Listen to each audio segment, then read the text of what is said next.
Assalamualaikum warahmatullahi wabarakatuh. Berjumpa lagi dengan saya Rizadi Oktaviani dari Prodi Akuntansi dengan nomor MPM 4118340321121. Dalam video kali ini saya akan membahas secara singkat mengenai bab lanjutan dari bab sebelumnya, yaitu Toharoh. Langsung saja kita mulai. Yang pertama-tama yang perlu kita ketahui itu adalah definisinya.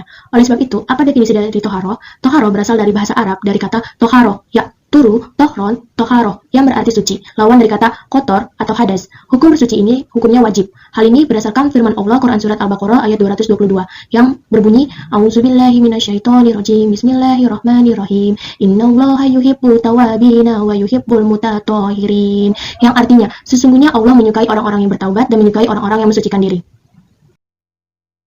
Yang selanjutnya itu ada hadas atau kotor. Ini merupakan kebalikan dari toharoh yang tadi. Hadas di sini diartikan sebagai suatu keadaan yang menyebabkan terhalangnya sholat atau ibadah. Bisa kita lihat di sini hadas terbagi menjadi dua, yaitu hadas kecil dan hadas besar. Hadas kecil atau asgor yaitu hadas akibat mengeluarkan sesuatu dari kubur atau dubur. Untuk mensucikan diri dari hadas kecil ini bisa kita lakukan dengan cara berwudu atau tayamum.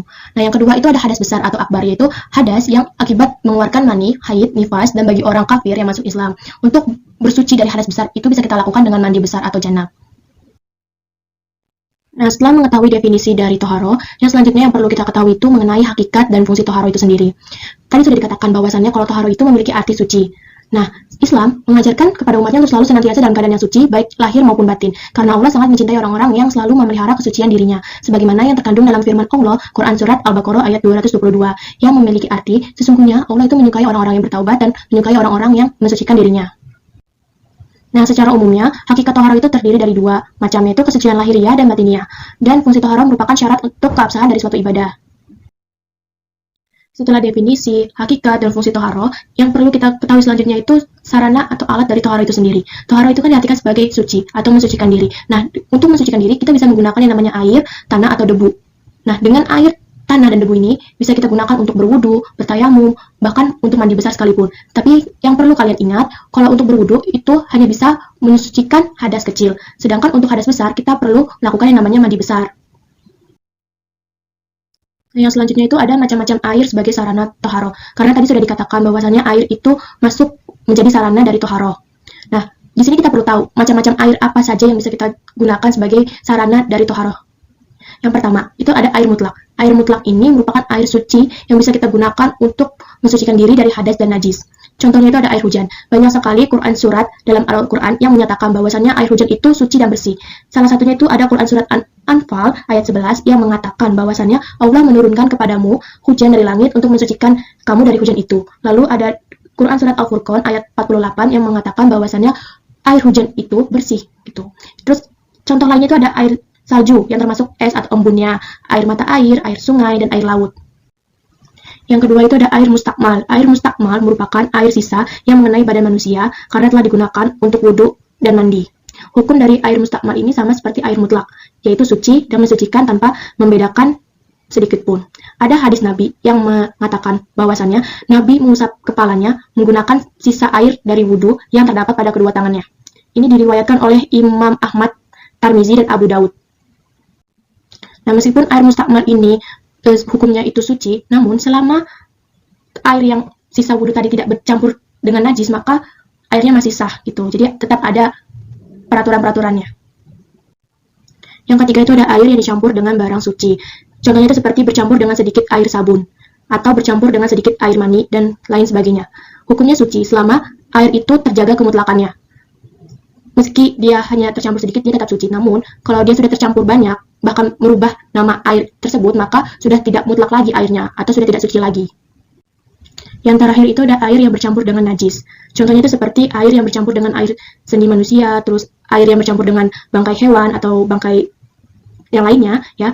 Hukum itu tidak boleh digunakan lagi untuk menghilangkan hadas maupun kotoran. Namanya saja sudah bercampur dengan najis, berarti airnya itu sudah tidak suci lagi, jadi tidak bisa digunakan untuk menghilangkan hadas. Nah, berbicara mengenai kenajisan atau najis, beberapa ulama telah menyepakati beberapa hal yang bernajis. Berikut ini diantaranya. Yang pertama itu ada daging babi. Daging babi dengan seluruh bagian tubuhnya itu dianggap haram atau bernajis. Dan juga bangkai-bangkai hewan selain hewan air yang disembelih atas nama selain Allah itu dianggap haram atau najis. Hal ini sesuai dengan firman Allah dalam Quran Surat Al-Maidah ayat 3 yang menyatakan bahwasannya diharamkan bagimu bangkai, darah, daging, babi, dan daging hewan lain yang disembelih atas nama selain Allah. Dan juga bagian tubuh yang terpisah dari hewan yang masih hidup itu dianggap najis juga. Yang kedua ini ada darah yang mengalir. Darah yang mengalir di sini itu berarti mengucur ya, seperti nanah yang mengucur, darah haid, nifas, dan wiladah. Lalu yang ketiga itu ada kotoran dan air seni. Telah disepakati oleh mujtahidin kenajisan kotoran dan air seni kencing manusia, kecuali air seni anak laki-laki yang belum makan sesuatu kecuali air susu ibunya, itu tidak najis ya.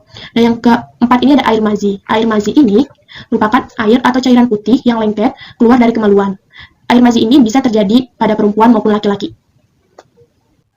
Yang selanjutnya itu ada air wadi. Air wadi ini merupakan air putih yang keluar mengiringi buang air kecil atau karena terlalu membawa sesuatu yang terlampau berat.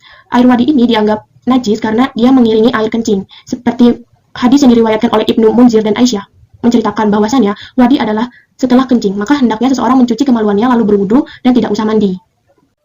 Yang selanjutnya itu ada kamar. Kamar ini merupakan sejenis minuman keras yang memabukkan. Sebagian ulama seperti Imam Hanafi menceritakan bahwa kamar ini merupakan minuman dari perasan anggur yang direbus sampai mendidih, serta mengeluarkan buih yang kemudian menjadi bersih kembali. Kamar ini merupakan bahan yang mengandung alkohol yang memabukkan. Orang yang meminum minuman kamar dianggap telah melakukan dosa besar, karena dengan meminum kamar, dia membuat orang yang meminum kamar itu menjadi mabuk dan kehilangan akal sehatnya. Kalau orang yang kehilangan akal sehatnya akan melakukan tindak kejahatan. Nah, oleh sebab itu, hal-hal yang membuat seseorang menjadi mabuk itu dianggap haram atau najis, seperti khamar yang dianggap haram atau najis.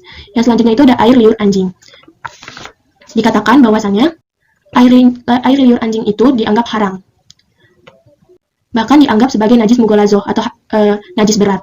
Orang-orang yang terkena air liur anjing itu harus membersihkan dirinya sebanyak 7 kali menggunakan tanah.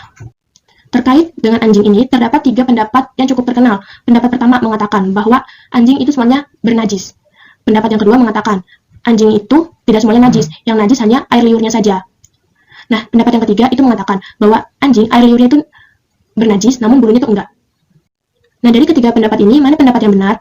Menurut pendapat Imam Ahmad, pendapat yang ketiga lah ya pendapat yang paling kuat di antara pendapat lainnya mengenai anjing. Dikatakan bahwasannya kalau air liur anjing itu bernajis, tetapi tidak dengan bulunya. Sehingga orang yang terkena air liur anjing itu harus mensucikan dirinya menggunakan tanah sebanyak 7 kali. Nah, yang selanjutnya itu ada kategori najis. Secara garis besarnya, kategori najis bisa kita bedakan menjadi 3 macam. Yang pertama itu ada najis mukhaffafah atau najis ringan. Untuk membersihkan atau mensucikan dari najis ringan ini bisa kita lakukan dengan memercikkan air ke bagian yang terkena najis mukhaffafah. Nah, najis yang tergolong ke najis ringan atau najis mukhaffafah ini, salah satunya itu ada air kencing anak laki-laki yang belum makan apapun selain air susu ibunya. Yang kedua itu ada najis mutawasitah atau najis pertengahan. Untuk mensucikan diri dari najis ini bisa kita lakukan dengan menyiramkan air ke bagian yang terkena najis mutawasitah. Nah, yang tergolong ke dalam najis mutawasitah itu ada bangkai hewan kecuali hewan air, ada darah, nanah, dan minuman arak. Nah, najis mutawasitah ini bisa kita bedakan menjadi 2, yaitu ada najis aini, yaitu najis yang nyata atau tampak baunya, warnanya, rasanya. Dan yang kedua itu ada najis hukmi, yaitu najis yang tidak tampak, tidak nyata bau, warna, dan rasanya. Dan yang terakhir itu ada najis mughallazoh atau najis berat. Untuk mensucikan diri dari najis ini bisa kita lakukan dengan membersihkan diri sebanyak 7 kali dengan menggunakan tanah. Nah, yang tergolong ke najis mughallazoh ini itu ada anjing atau air liur anjing sama daging babi. Lalu, apa hubungan toharoh dengan kebersihan, kesehatan, dan keindahan lingkungan? Antara toharoh dengan kebersihan, kesehatan, dan keindahan lingkungan itu saling mempunyai keterkaitan. Kata bersih sendiri sering diungkapkan untuk menyatakan keadaan lahiriah suatu benda, seperti air bersih, lingkungan bersih, tangan bersih, dan sebagainya. Terkadang juga bersih ini memberi pengertian suci, seperti air suci. Nah, yang terakhir, itu ada ungkapan yang menyatakan kebersihan.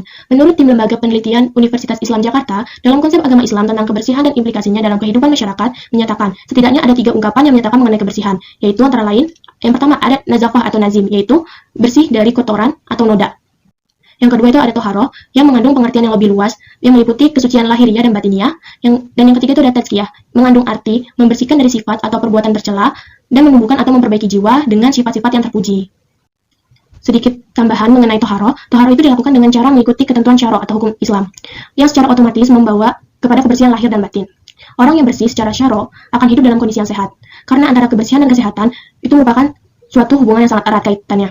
Ada istilah yang mengatakan bahwa kebersihan itu pangkal dari kesehatan. Demikian video kali ini, mohon maaf apabila terjadi banyak kesalahan. Wassalamualaikum warahmatullahi wabarakatuh.